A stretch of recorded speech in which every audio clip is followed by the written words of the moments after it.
guys, welcome back to my channel, or welcome if you are new here. I recently asked you guys over on Instagram what your favorite drugstore beauty products are, and you guys sent me so many amazing recommendations, so many that I can't actually fit them all in one video. So I thought we could split up your drugstore beauty favorites by category, and today start off by focusing on the drugstore makeup products that you guys made me purchase. And of course, I have footage of me applying all of these products on camera, so aside from just hearing my thoughts on these products, you'll be able to see each of them up close and in action. And last thing before we jump into it, this video was actually inspired by a video that Kelly Gooch recently posted on her channel, so I will list that video below so that you can check it out. I wanted to make sure that I gave her credit, of course, but aside from that, that is everything for this intro, so let's jump right into the video. What is in my eyeball?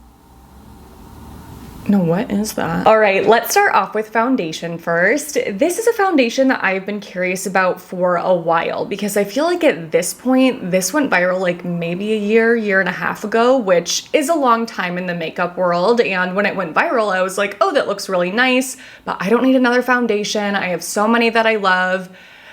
But I've always wanted to try it, so I thought that this would be the perfect opportunity because so many of you said that this is your favorite drugstore foundation, and it is the okay, I thought that I was going to be able to finish that sentence without taking a deep breath, but apparently not. It is the Catrice True Skin Hydrating Foundation. So this is supposed to be a hydrating foundation with buildable medium to high coverage. It is supposed to feel light as a feather on the skin and give a pampered, matte, and natural real skin finish that lasts for a long time.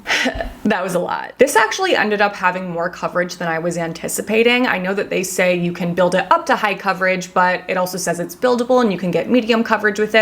So I was hoping it would be something kind of like my all-time favorite, the L'Oreal Hyaluronic Tinted Serum. You guys know that I love that tinted serum. It's beautiful and definitely has buildable coverage, but I feel like this is more full coverage right out of the gate, and you have to do more work to kind of make it medium and like sheer it out than you do to just get full high coverage. I feel like I didn't even go in with that much product. I used a damp beauty sponge, and pretty much right away, I was getting quite a bit of coverage. So for me personally, I would prefer this to have a little bit less coverage, but if you are looking for something that is high coverage, then this will give that to you. The other thing that kind of surprised me about this is the finish. I know that on their website, they say that it does give you a pampered matte finish, but they also say that it gives you a natural real skin finish. And the photos of the models, I don't know, their skin looks beautiful and natural. It looks really, really nice. It's not flat and matte. It's not overly dewy. Like, that is actually my favorite kind of finish, but I don't think that I end up with a finish like that on my skin. It definitely leans more matte and flat. And it's not like it's the most mattifying foundation I've ever tried. I was just hoping that it would look a little bit more naturally glowy and a little bit more satiny. But it definitely is super lightweight once it's on the skin. I do have it on right now. I actually have all the products that I'll be talking about on my face right now, and it is super lightweight. And then the only other issue that I have with this foundation is that I feel like it just doesn't really settle quite right into my skin. Compared to my other favorite foundations, I feel like it does kind of settle into lines and emphasize pores a little bit. So I don't know, this one just doesn't quite work out for me based on what I normally look for in a foundation, but it's definitely not bad, and I can see why so many people love this product. So if you're somebody that's looking for something that's incredibly lightweight, really long wearing, with high coverage and a nice naturally matte finish, then this will be for you. But if you have preferences like me, then I would say probably skip it. I'm sweating. Oh, I could take off my fuzzy socks, I guess. All right, let's talk about concealer. I definitely have a hard time finding drugstore concealers that I like, so I was curious to hear your guys' thoughts on concealers that you enjoy. And the winner by far was the Maybelline Instant Age Eraser Multi-Use Concealer. This concealer has been around forever. I feel like this was like the original viral concealer when makeup YouTube first started back in the day, and I actually used to use it when I was in high school, so oh my gosh, I feel like I maybe used this like 10, 12 years ago. So I'm kind of cheating a little bit because I have used this before, but I had no memory of how it worked for me, so I was like, let's try it again. Obviously, my skin has changed since high school, so it pretty much was like using a brand new concealer anyway. This is supposed to get you up to 12 hours of moisturizing wear for crease-resistant coverage, and it has a sponge tip applicator to make on-the-go beauty super easy. I kind of had a hard time finding a color match in this. I picked up shade 100, which looks perfect in the tube, but when it's swatched out, it actually ends up looking much more peachy in undertone than I was expecting, which is not my correct undertone. So that was a little bit off. But other than that, I was very pleasantly surprised by this concealer. It's super, super lightweight. I feel like it's almost like watery a little bit. Well, maybe I wouldn't say that. It's just really lightweight and I wasn't expecting that. And the coverage is really nice. I would say that it's like medium/full, but not like super, super full coverage, which I like because I think that that just looks a little bit more natural. It's hard to make an intensely full coverage concealer look really natural. So I love the way that this looks under the eyes in that sense. And it has a really nice, just like natural satiny finish. This is kind of everything that the True Skin foundation was not for me, in a good way. So I really like this concealer with a setting powder. It doesn't crease, it lasts a really long time. All around, it's just a solid concealer, and I understand why it has been so well loved for so many years. The powder that you guys love is the No. 7 Lift and Illuminate Triple Action Face Powder. This is supposed to seamlessly set makeup, reduce the appearance of fine lines, even out skin tone, and visibly smooth the skin for an instantly flawless airbrushed result. I would agree that this is a powder that does kind of make your face look airbrushed. It just has that like soft, diffused look to it when you use it, where it definitely does help to mattify oils, but not in a way that looks dry. It's like there's still life to your skin. So I think that it's really, really nice. It doesn't feel drying on my skin. It's just all around a really solid powder.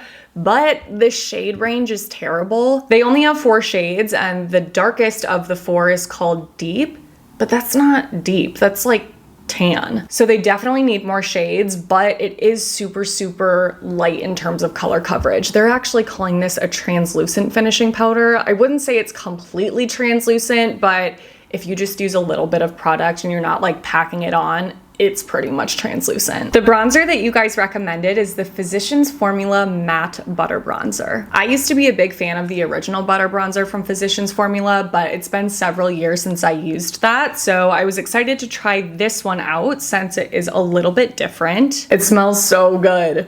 It's like vacation in a bronzer compact. I have been loving this bronzer. I think it's so pretty. I don't know. I think part of it is just because I think the color really complements my skin tone, but it's easy to work with. It has the perfect amount of pigment. It's buildable. It's a nice soft creamy powder. It blends nicely. It doesn't go patchy on my skin. It lasts for hours. I'm staring at it. I just really like it. I don't know if I like it quite as much as the L'Oreal Infallible bronzers. I feel like I may like those more. I think I have to play around with this a little bit more to say for sure, but I think right now I would say that the L'Oreal Infallible bronzer still wins for me because it's just a little bit lighter weight. Not that this feels heavy on the skin, but just like in terms of powder density. You guys know what I'm talking about. But I still really love this and I've been reaching for it a lot. So if you can find a shade that works for you in this range, I would try it out. So many of you recommended the Milani Powder Baked Blush in the shade Luminoso, and that is a product similar to this Maybelline concealer that I feel has just been viral on YouTube forever. But I never purchased it back in the day, and when I was looking at it to purchase for this video, I was like, I don't think I want that. Only because I feel like blushes in shades like that are not super complimentary on my skin tone. So I decided to still go with a powder baked blush, but in a different shade that I thought would be more flattering, which is Petal Primavera. It's just this really nice, I would say like slightly warm pink. And I'm so glad I chose this shade because I freaking love it. But aside from loving this specific shade, I just think that this baked powder blush formula is really nice and easy to work with. It's buildable, it's blendable, and has just like a nice satiny finish on the cheeks. They say that they have satin and shimmery shades. This, I believe, is satin because it definitely doesn't look shimmery on my skin. Yeah, this has got to be satin because it just looks satiny. Let's move on to brows next. I have 2 different products that I wanted to test out based on your recommendations. The first is a brow pencil, and it is the NYX micro brow pencil. I picked up the shade Blonde, which weirdly enough ended up looking kind of like coppery on my brows. It was too warm, so the shade is not quite right, but the pencil itself is really nice. And I feel like this made me, I was gonna say made me remember, but I don't like the way that that sounds, so I'll say that this reminded me why I used to really like micro brow pencils, because it just makes it easier to get a more natural look in the front of your brows. So if I'm able to find a shade that works for me, I would definitely continue using this for those areas, but I do definitely prefer a thicker, more angled brow pencil for like the mid to ends. Is that what you would say? Mid to ends? Just the rest of my brows will say, because I definitely try to add volume to my brows because they're very sparse and thin naturally, but I can't really do that with a micro brow pencil. And the brow gel that you guys recommended is the e.l.f. Wow Brow. So this is a fiber infused tinted brow gel that is supposed to make your brows look fuller, and I definitely think it does that. Again, my brows are really sparse, so I was very pleasantly surprised by this because it definitely adds some oomph that I need. And as much as I would love to be able to just use this by itself, throw it on, walk out the door, I feel like I can't do that. It just doesn't look right because most of the fullness in my brows, which is not like actual fullness, but the fuller parts of my brows are like this part, and then they're really sparse on the ends. So then it looks really crazy if I have like these chunky full brows here and then like nothing on the ends. So if you are able to do that, I think you'll really enjoy this product. Otherwise, I think that this is something that's nice to add some more fullness on top of a brow pencil, or to kind of alter the color if you have a color that's not quite working for you. So I actually am able to put this on top of the NYX brow pencil and then get a shade that is much better for me and looks a little bit more natural. The liner that you guys recommended is the ColourPop liquid liner, and I picked up the color Grande, which is a brown color, but it is definitely a really dark brown, and I was hoping that it would be a bit lighter. I feel like it's one that like pretty much looks black, just not like super intensely black. So that was a bummer, because if this was a lighter brown, I feel like I would reach for it all the time because the shape and length of the felt tip are perfect. It's really easy to use. It's super pigmented. It doesn't smudge. It lasts all day. So that's a bummer because I just probably won't continue to use it since I like a little bit of a lighter brown. There weren't any recommendations for mascara that I had never tried before, but this is one that, just like the Maybelline concealer, I hadn't tried since high school, so I just couldn't really remember what I thought about it. And it is the Maybelline The Falsies Volume Express Mascara. I actually liked this mascara more than I was expecting to. I thought that I was gonna hate it, and I didn't hate it. It's something that I do think adds nice fullness. For a more natural lash look, I think that this adds pretty volume because the formula is not super wet. And I feel like mascaras like this that have the softer bristles that are supposed to add volume, that have a really, really wet formula, can just pack on quite a bit of product and just not look super natural. So if you want a more natural amount of volume on the lash, then something like this would be nice. And this actually is pretty separating, which surprised me as well, because usually bristles like this don't separate very well, but I feel like it just looked, I don't know, like not quite right. It's just not something I would ever use by itself because it doesn't give me the amount of length and separation and volume that I want. So I ended up throwing some of my Maybelline Lash Sensational mascara on top of it, and I feel like that fixed it and made it look really nice. So nice combination. Not my all-time favorite though. All right, we are going to finish up with lip products. I have two different products. The first is a lip oil from Milani called the Fruit Fetish Lip Oil. They have 4 different scent / flavor color options, and I went with Raspberry Peach, which is a really nice sheer raspberry color. These definitely don't give you a lot of color, but I think it's just like the perfect amount. It's like a kiss of color. And this formula is super nice. It's soft, it's not sticky, it's comfortable to wear. I like that. It's not quite as shiny as I personally like a lip oil to be, but if you're somebody that doesn't like a super glossy look, then I think that you would really enjoy the finish of this. The only problem that I have is that I cannot stomach the smell.